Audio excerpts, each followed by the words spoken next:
The arena on Station Meridian was massive. It could hold 70,000 people, and today every seat was full. Aliens from hundreds of different worlds sat in the stands, their eyes fixed on the sandy floor below. Some had 4 eyes, some had 6. Some could see colors humans never dreamed of. But today they all watched the same thing. A human girl walked onto the arena floor. Katie Morrison was 22 years old.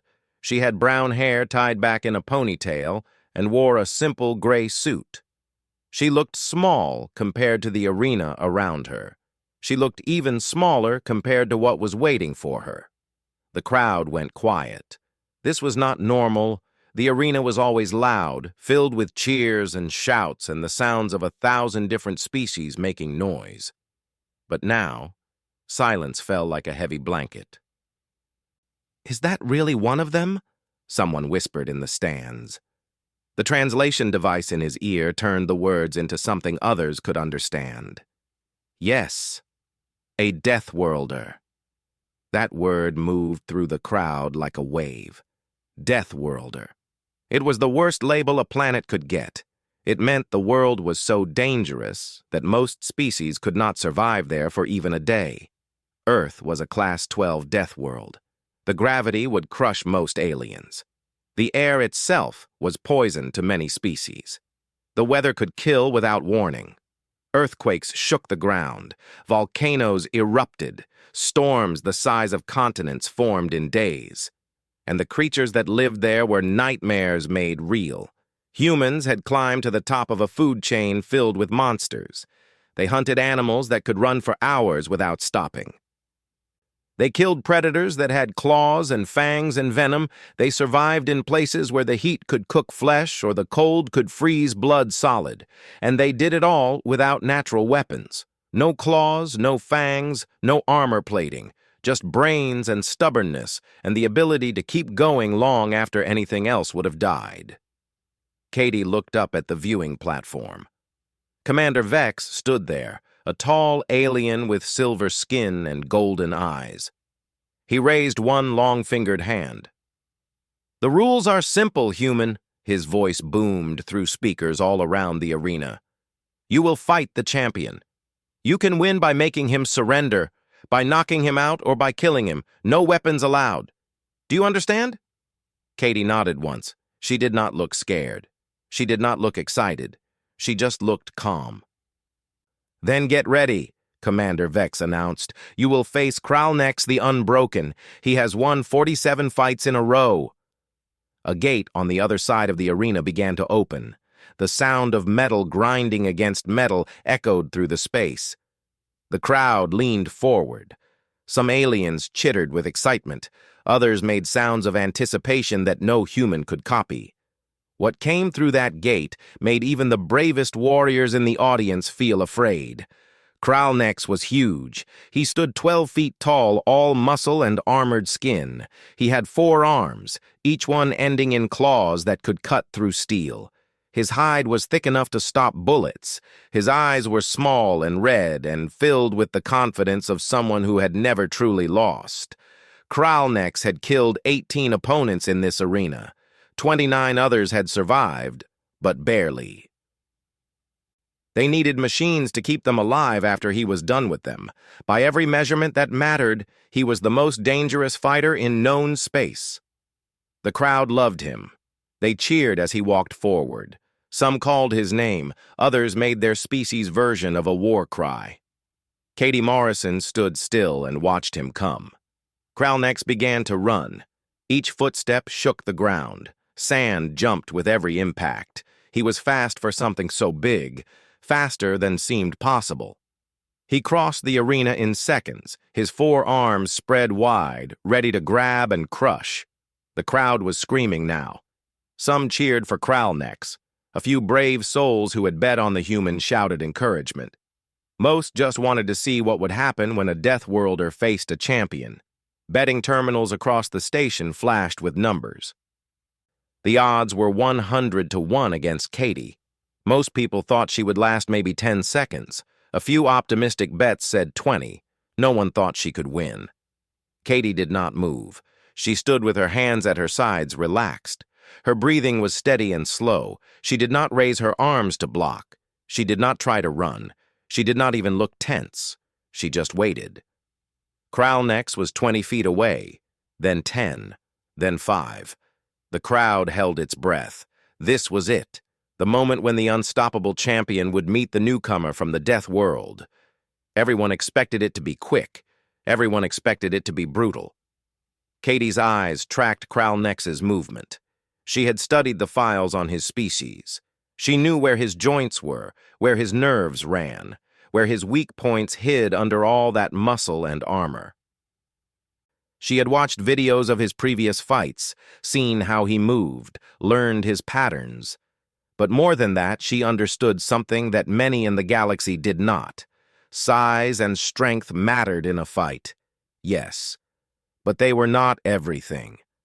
On Earth, the biggest animal did not always win. The strongest predator did not always survive. What mattered was timing. What mattered was precision. What mattered was knowing exactly where to strike and exactly when to move. Katie had trained in martial arts since she was 12 years old. 10 years of learning how to make her body do exactly what she wanted. 10 years of understanding leverage and balance and the way force moved through the human frame. 10 years of drilling the same movements until they became automatic, until she could do them without thinking. Katie moved just enough. Not a big jump or a desperate dive, just a small shift of her weight, a turn of her shoulders, a movement so small that half the crowd missed it. The massive claw whistled past her head, missing by less than an inch. But missing was missing. Instead of backing away like any sane person would do, Katie stepped closer. She moved into the space where Kralnex's arm had just been, closing the distance between them. This was the opposite of what everyone expected. When something big and dangerous came at you, you ran away. You did not run toward it. Katie's right hand came up fast. Her fingers were straight, her palm flat, her wrist locked. It looked like such a simple movement, nothing special. But the strike was aimed at one very specific spot on Kralnex's throat. The files she had studied showed her where the Korthan nervous system had a weak point. Right there, just below the jaw, a cluster of nerves came together. It was like a junction box where all the signals from the brain had to pass through to reach the body. Her hand hit that exact spot. Not hard enough to damage. Not hard enough to break anything. Just hard enough to send a signal down those nerves, a signal that said stop. Kralnex's entire body froze. His forearms went limp. His legs stopped working. The momentum from his charge carried him forward 2 more steps, but they were clumsy, uncontrolled. Then, his knees buckled. The champion of 47 fights fell. He hit the arena floor like a building collapsing.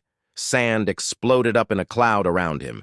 The impact shook the ground hard enough that Katie felt it through her boots. She stepped back and returned to her relaxed stance, hands at her sides, breathing calm, ready for whatever came next. Kralnex lay on the ground, his chest moving up and down. He was breathing but could not move. His eyes were open but confused. The entire fight, from the moment Kralnex started his charge to the moment he hit the ground, had taken 3.5 seconds. The arena was silent again. But this silence was different from before. Before, it had been anticipation. Now, it was shock. 70,000 beings sat frozen in their seats. Some had multiple brains and still could not process what they had just seen. The champion, the unbeatable Kralnex, lay defeated, and the human girl who had done it did not even look tired. Commander Vex stood on his platform, his mouth open. His golden eyes were wide. He had seen thousands of fights in this arena over the years. He had never seen anything like this. Finally, he remembered his job. He raised his hand, his voice carrying across the stunned silence. The champion has been defeated. Victory goes to the challenger. The crowd exploded. Some species cheered. Others made sounds of disbelief. The betting terminals across the station went crazy as the handful of people who had bet on Katie suddenly became very rich. Medical drones flew down from the ceiling, hovering around Kralnex. Their scanners checked his vital signs, looking for injuries. Katie knelt down next to him, checking him herself with the basic first aid training that all humans learned. "He will be okay," she told the medical team. Her words were translated into a dozen languages by the arena's systems. "The nerve block is temporary. He should be able to move again in about 3 minutes." The medical drones confirmed her assessment. No permanent damage, no broken bones, not even a bruise. Just a nervous system that had been temporarily shut down by a perfectly placed strike. Katie was right about the timing. 3 minutes later, Kralnex's eyes focused. One of his arms twitched, then another. Slowly, control returned to his massive body. He tried to sit up. Katie was still kneeling beside him. She offered her hand to help. Kralnex stared at that hand. It was so small compared to his. He could crush it without effort, but that small hand had just defeated him in a way that no one else ever had. He took her hand. Katie pulled and Kralnex pushed, and together they got the massive Korthan back to his feet. The crowd's noise grew even louder. They were cheering for both fighters now. Kralnex looked down at Katie. His species did not have the same facial expressions as humans, but Katie's pattern recognition instincts told her he was feeling something like respect. "How?" he asked. The translator turned his growling speech into words everyone could understand. "I am Kralnex. I have defeated warriors from 40 different species. Some were strong, some were fast, some were skilled. But you stopped me with one touch. How?" Katie thought about her answer for a moment. She wanted to explain it in a way he would understand. "I did not try to be stronger than you," she said. "I could not win that way. Instead, I used your own body against you. There is a place in your nervous system where the signals are weak. I found that place and pressed it. Your strength did not matter because I was not fighting your strength. I was fighting your biology." She paused, then continued. "My people learned this a long time ago. 6,000 years ago, maybe more. We learned that when something is bigger and stronger than you do not fight it the same way it fights. You study it. You understand how it works. Then you find the weak points that every living thing has." Kralnex was quiet for a long moment. Around them, the crowd was still making noise, but down on the arena floor, there was a bubble of calm. "The Deathworlders," Kralnex said slowly, "are not what I thought they would be." "No," Katie agreed. "We usually are not." Medical staff came forward to check on Kralnex more thoroughly, but he waved them away. He was fine, just shocked and maybe a little bit humbled. He walked off the arena floor on his own 4 legs, his head high despite the defeat. Katie started to leave as well, but Commander Vex called down to her. "Wait, human. There are people who wish to speak with you." Station security arrived, but not to arrest her. They formed a protective circle around her as they led her out of the arena. Outside, a massive crowd had gathered. Aliens of every type pushed forward, trying to get a look at the human who had done the impossible. Some looked afraid, others looked curious, many looked respectful. The security team kept them all back as they escorted Katie through the station corridors. They brought her to a private room where Ambassador Richard Grant was waiting. He was the official representative from Earth, the man responsible for making sure humans did not cause trouble in the galaxy. He looked at Katie with an expression that was hard to read.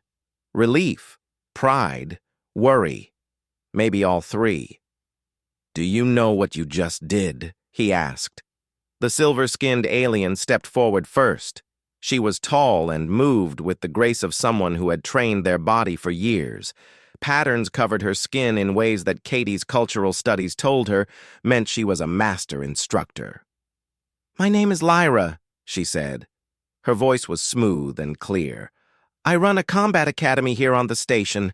I have studied fighting styles from 72 different species over my lifetime. I have never seen anything like what you did today." Katie waited for her to continue. She had learned that sometimes the best response was to say nothing and let the other person talk. "Your technique was perfect," Lyra continued. "The precision of your strike, the timing, the control. But what impressed me most was your restraint. You could have killed Kralnex with that move. I saw where you hit him. A strike just slightly harder and he would have died." "Yes," Katie agreed simply. "But you did not kill him. You used exactly enough force to stop him and no more. That level of control is rare. That is the mark of a true master." Lyra's eyes seemed to glow with excitement. "I want you to teach my students. Show them what humans have learned." The small alien in academic robes spoke next. He fidgeted with his hands as he talked, a nervous gesture that translated across species. "I am Professor Denel. I teach at the University of Meridian. I study how different species evolved and how their home worlds shaped them." He looked at Katie with something like wonder. "The Galactic Council has always classified Deathworlds as simply dangerous, places to avoid. But watching you today made me think differently." "How so?" Katie asked. "Your planet tried to kill your ancestors every day, correct? Predators, weather, disease, starvation, all of these threats constantly." "Yes," Katie confirmed. "But instead of making you just violent or aggressive, it made you smart. It made you study your enemies. It made you develop techniques that use knowledge instead of just strength." Professor Denel pulled out a data pad and started making notes. "Would you be willing to explain how Earth's environment influenced your fighting systems? I think the galaxy needs to understand that harsh worlds do not just create dangerous species. They create adaptable ones." The third visitor was the Vrexian officer. He wore military insignia and stood straight, though he looked uncomfortable. "I am Captain Zendros. I command station security." He paused, seeming to choose his words carefully. "One of my officers caused the incident in the marketplace that led to this trial by combat. I want to apologize for his behavior. He abused his authority." Katie nodded, accepting the apology. "I also want to ask if humans would be interested in working as security consultants," Captain Zendros continued. "Your species sees situations differently than we do. That perspective could be valuable."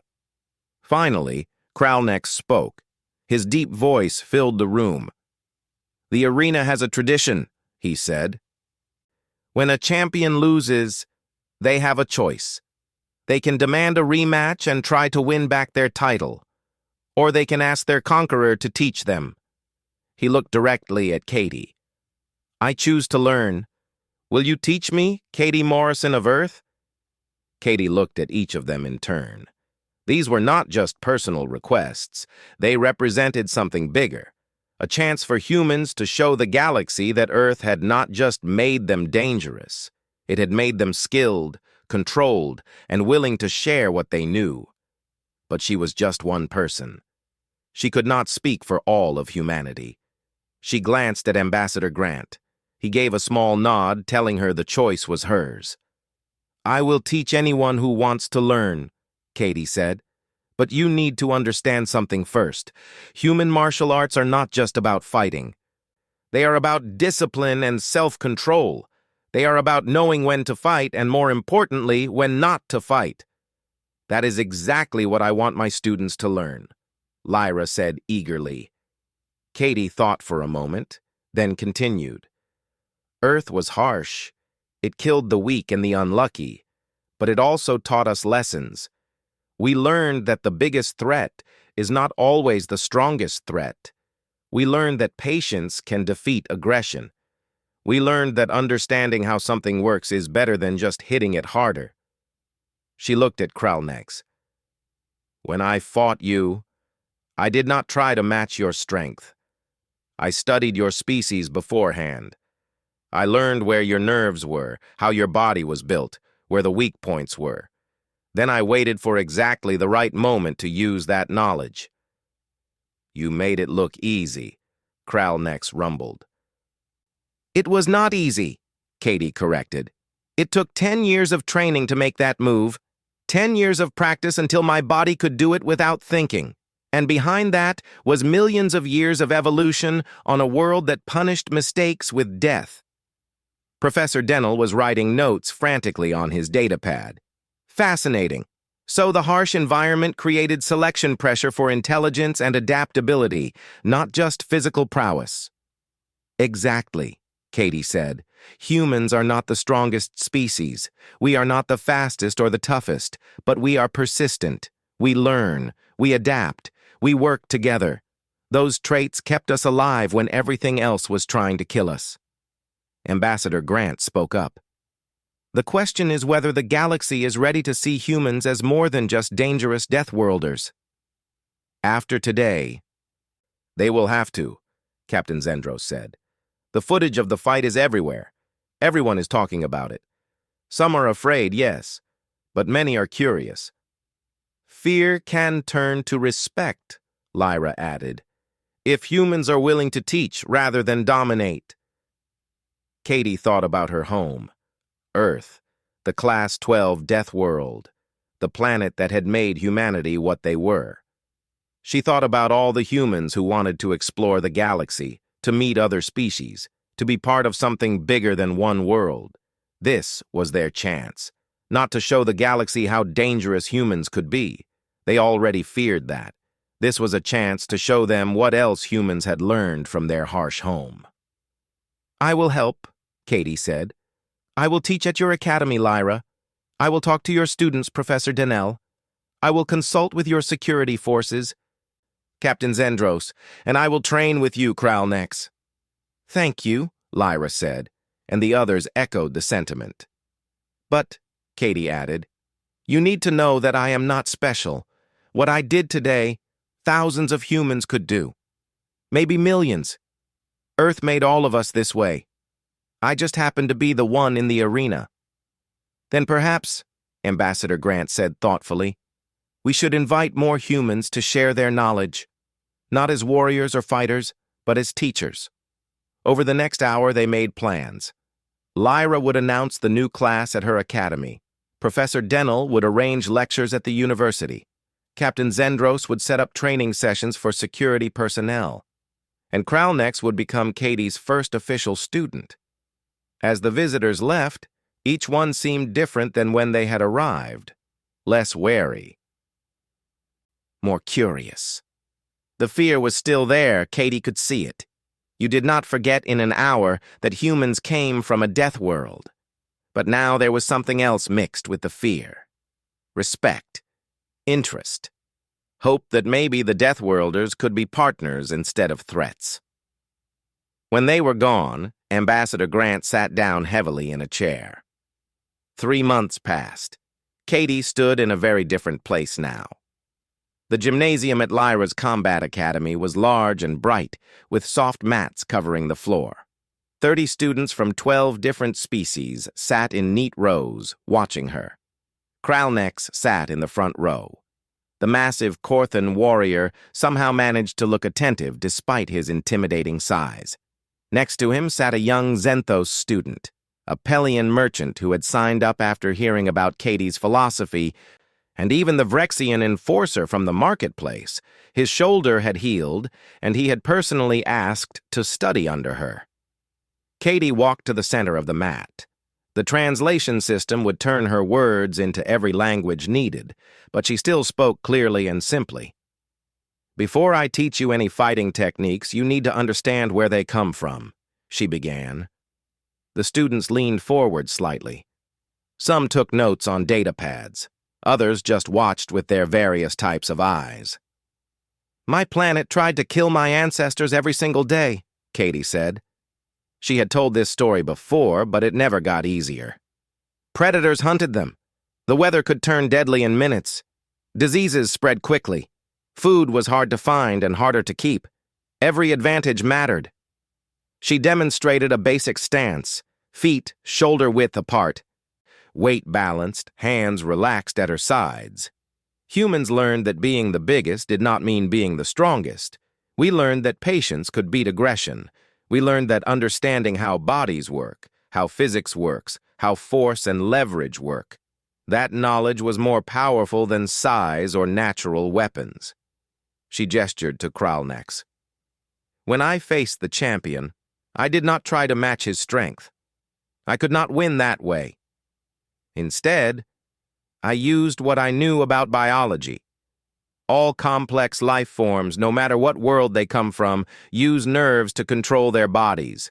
Disrupt those nerves correctly, and size does not matter. A young Pelian raised one small hand. But how did you know where to strike?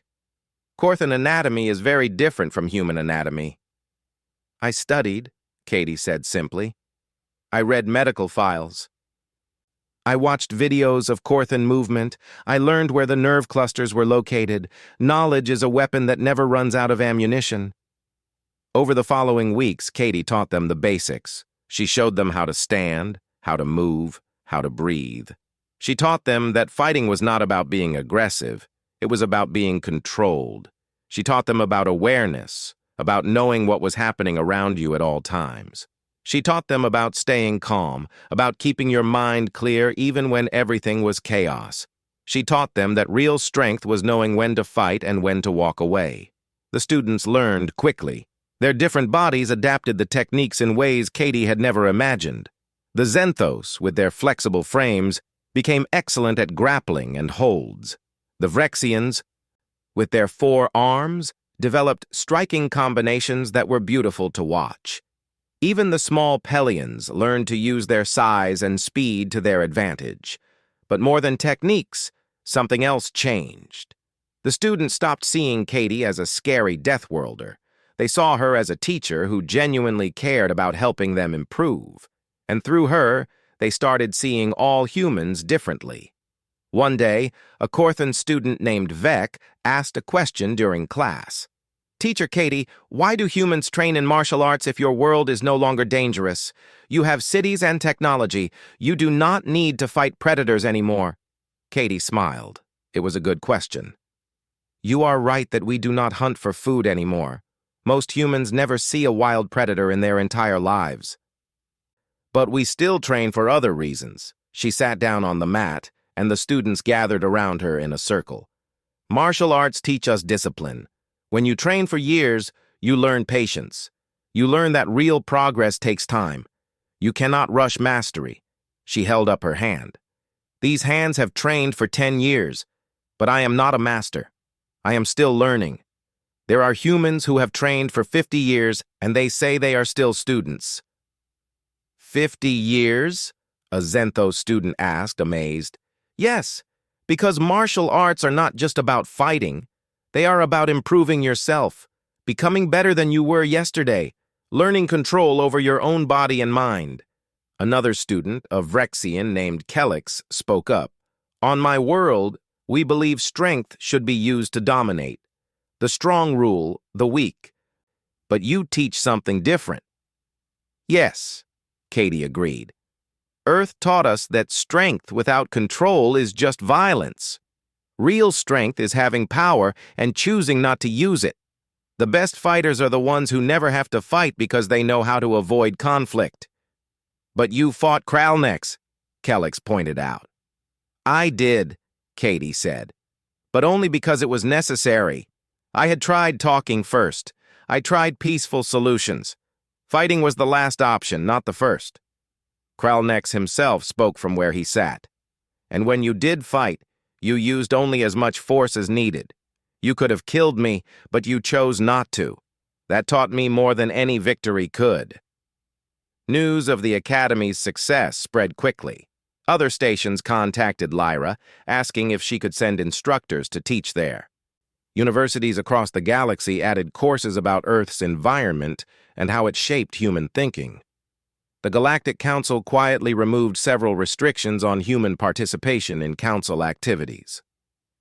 One evening, Katie was finishing a training session when Ambassador Grant arrived with important news. "The council voted today," he said, unable to hide his smile. "Earth's probationary status is over. We have full membership now. with all the rights and responsibilities that come with it. Katie felt relief wash over her. Because of the arena fight? No, Grant corrected gently. Because of what you did after the fight. You could have used that victory to make others fear you. You could have demanded special treatment or privileges. Instead, you used it to teach, to build bridges, to show that humans can be strong and wise at the same time. The students had gathered around, listening. Kralnek stepped forward. The Deathworlder stood still in the arena, he said thoughtfully, because she had already won the real battle. The battle of proving that strength without wisdom is just violence, but strength with discipline is art. Katie stood up and looked at her students. They came from different worlds, had different bodies, thought in different ways, but they were learning together, growing together, becoming something more than they had been. Earth was a harsh teacher, she said. It killed anyone who was not strong enough, smart enough, or adaptable enough. But it also taught us that survival is not about being the biggest or the meanest. It is about working together, learning constantly, and finding solutions that do not require violence. Professor Dennell had been documenting the classes for his research. He spoke up now. What you are describing is not just martial arts. It is a complete philosophy of life shaped by your world's challenges. 2 years after the arena fight, Katie Morrison stood on the observation deck of Station Meridian and watched ships come and go. Hundreds of vessels from across the galaxy, carrying people and cargo, ideas and dreams. Among them now were human ships, flying proudly alongside vessels from species that had traveled the stars for thousands of years. The station had changed. Or maybe Katie had changed, and now saw it differently. The aliens who walked past her in the corridors did not stare anymore. Some nodded in greeting. A few even smiled. Those whose species had faces that could smile. She was no longer the strange Deathworlder who had shocked everyone by defeating a champion. She was Teacher Katie now, one of 15 human martial arts instructors working across council space. "Teacher!" a voice called out. Katie turned to see Vec, the young Korthan student, hurrying toward her. He was much smaller than Kralnex, but just as enthusiastic. "The demonstration is about to start. Everyone is waiting for you." Katie followed him to the academy's main hall. It had been expanded twice since she started teaching there. What had begun as a single class of 30 students had grown into a full program with over 200 students from 40 different species. Today was graduation day for the first class. The hall was packed. Students sat in organized rows, wearing the simple training uniforms that Katie had introduced. In the audience sat families, friends, and important guests. Katie spotted Ambassador Grant in the front row next to Commander Vex, who had become a supporter of the program after seeing its results. Lyra stood at the front of the hall, her silver skin gleaming in the light.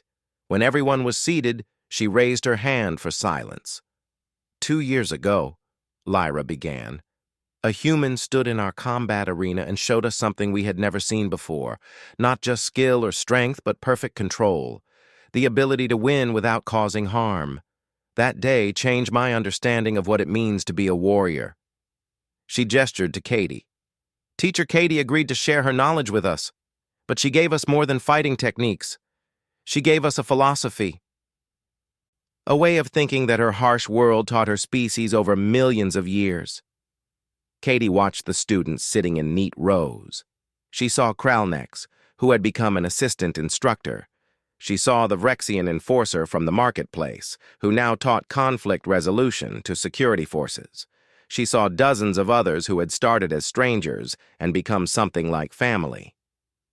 Today, 30 students will receive their first-level certification, Lyra continued. They have trained hard. They have learned not just how to fight, but when to fight and when to find another way. They have learned that true strength is having power and choosing to use it wisely. One by one, students came forward to receive their certificates. Each one bowed to Katie in the human style, and she bowed back. It was a simple ceremony, but Katie felt proud watching them. After the ceremony, there was a reception. People mingled, talking and laughing. Katie found herself surrounded by students and their families, all thanking her for what she had taught. An older Pelian woman approached her, moving slowly with age. "My daughter was in your class," she said, pointing to one of the graduates. "She was always small and afraid. Other children bullied her, but you taught her that size does not determine worth. You taught her confidence. Thank you." Katie felt a lump in her throat. She worked hard. She earned everything she achieved. Professor Dennell pushed through the crowd, his data pad as always in hand. "Katie, I wanted to tell you that my paper on Deathworld psychology has been accepted by the Galactic Science Journal. It is already changing how people view Earth and other harsh worlds." "What is the main conclusion?" Katie asked. "That hostile environments create selection pressure for cooperation and innovation, not just aggression. Your species is living proof. You survived because you worked together and thought creatively, not because you were the biggest predators." Ambassador Grant joined them, looking pleased. "The Council wants to establish an exchange program. Human instructors would teach on alien worlds, and alien experts would teach on Earth. Cultural exchange on a massive scale." "That is wonderful," Katie said. "There is more," Grant added. "Several Council species have asked if humans would be interested in joining peacekeeping forces, not as soldiers, but as mediators and conflict resolution specialists. Your reputation for controlled strength has impressed them." Katie thought about that. Humans serving as peacekeepers across the galaxy. It was a far cry from the fear and suspicion they had faced just 2 years ago. Kralnex approached, ducking his head under a decorative banner. "Teacher Katie, I have news. The Korthan homeworld has invited you to visit and teach there. They want to learn from you." Katie remembered her first sight of Kralnex charging across the arena. She remembered the fear in the crowd, the certainty that she would lose. And now his people wanted to learn from her. "I would be honored," she said. As the reception continued, Katie slipped outside for a moment of quiet. She stood on the observation deck again, watching the stars. Earth was out there somewhere, too far away to see with her eyes. Her home world, the Class 12 Deathworld that had forged humanity in fire and ice and every challenge nature could create. She missed it sometimes. Missed the weight of real gravity, the smell of Earth's air, the sounds of her home. But she was doing important work here, showing the galaxy that Deathworlders were not monsters to be feared. They were survivors who had learned hard lessons and were willing to share them. Footsteps behind her announced Lyra's arrival. The Xenthos instructor stood beside Katie, looking out at the stars. "Do you regret it?" Lyra asked. "That day in the arena, everything that came after?" Katie thought about the question carefully. "No. I wish the circumstances had been different. I wish I had not needed to fight. But I do not regret what came from it. You changed the galaxy's view of your species in 3 seconds, Lyra said. Not many people can say that. It was not really 3 seconds, though, Katie replied. It was millions of years of evolution, thousands of years of human martial arts development, 10 years of my personal training. All of that came together in 3 seconds. And what you teach us is all of that history, Lyra understood. Not just the techniques, but the wisdom behind them. Yes, Katie agreed. They stood in comfortable silence for a while, watching ships move against the backdrop of stars. Finally, Lyra spoke again. I have been thinking about opening an academy on Earth, teaching aliens about human culture while learning from your world. Would you help with that? Katie smiled. I think that is a perfect idea. Let aliens see Earth for themselves. Let them understand that death worlds are not just dangerous. They are beautiful and complex and worth protecting. Even if the gravity crushes them and the air poisons them, Lyra asked with amusement in her voice. We will provide environment suits, Katie laughed. But yes, even then. More students came out to the observation deck, seeking Katie's advice or just her company. She answered their questions patiently, encouraged their efforts, corrected their forms gently. This was her life now, not fighting in arenas, but building bridges between species, not proving humans were dangerous, but showing they could be trusted, not standing alone against a champion, but standing with students from across the galaxy. The girl who had stood still in the arena had done more than defeat a champion. She had helped start something bigger than any fight, a movement toward understanding rather than fear, toward cooperation rather than conflict, toward seeing strength as something to share rather than something to hoard. Earth had been a harsh teacher, yes, but it had taught humanity lessons worth sharing. And now, finally, the galaxy was ready to learn. Katie looked at the stars and smiled. Somewhere out there, other Deathworlders were probably struggling with their own challenges, wondering if the galaxy would ever accept them. She hoped her story would reach them.